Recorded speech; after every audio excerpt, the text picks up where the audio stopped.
The New Orleans Saints hopped on the protesting bandwagon this past weekend, to prove a point to the president that they will kneel if they want to. Like all other teams and players who sat out for the national anthem this weekend, the message seemed to be more about disrespecting Donald Trump than it was about the cause that Colin Kaepernick started last season. Although they were warned, the team didn't listen and are feeling the full wrath of who really has the power with what a Louisiana lawmaker just did to them. The NFL is no longer America's sport or favorite pastime. It's been hijacked by racists who are using the public platform to spread divisive propaganda. It's gotten so out of hand that the President of the United States has had to address the anti-American players personally and tell them to stop.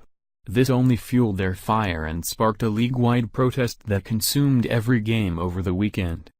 The Saints were among the teams who decided that after Trump's comments calling out protesters, that they would take part in it too.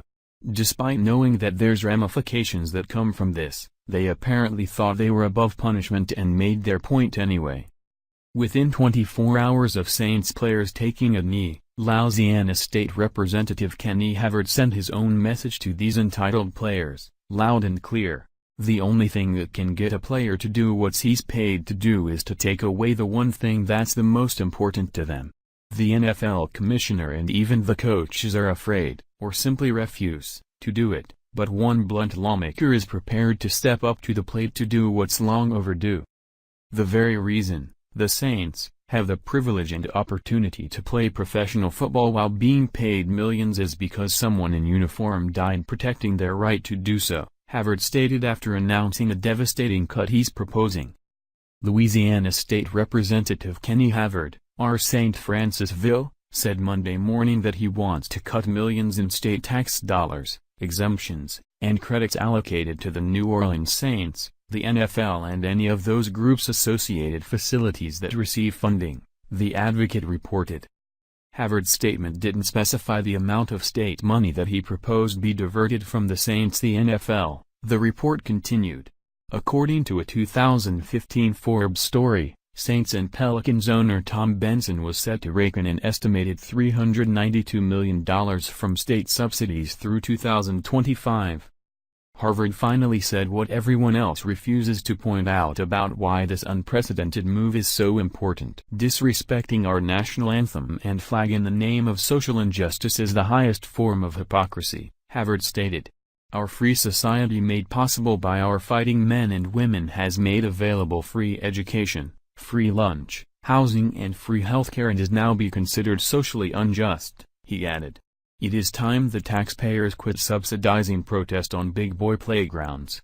I believe in the right to protest but, not at a taxpayer-subsidized sporting event.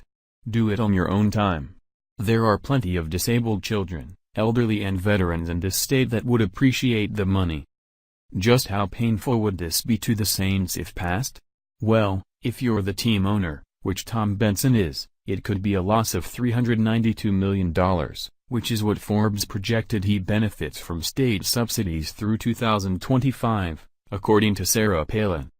Money talks and is more important to players, coaches, and owners than the message they are sending to America and our president. It's funny how irrelevant a point gets when you impose punishment and take away what's really important to these people. It's time to stop paying these players to protest since that's not their job anyway. The report said during the Mercedes-Benz Superdome lease the state will pay Benson at least $198 million in increased revenue from the Superdome, $142 million in rental payments on property Benson owns, $10 million in bonuses for bringing the Super Bowl to New Orleans and $2.6 million in tax breaks. Benson will get another $40 million from private rent payments to a tower he bought as part of the deal. Those in the NFL who support these protests or sit idly by and do nothing about it, grossly underestimated the American people.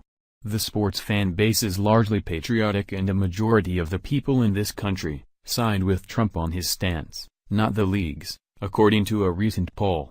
So it's time to start listening to the people who pay these big bills with their tax dollars earned at jobs where political statements like this wouldn't be tolerated while on the clock. Athletes in the NFL should be treated no different just because they can throw a ball better than others. Thank you for watching. If you enjoyed this video, then please subscribe to my channel.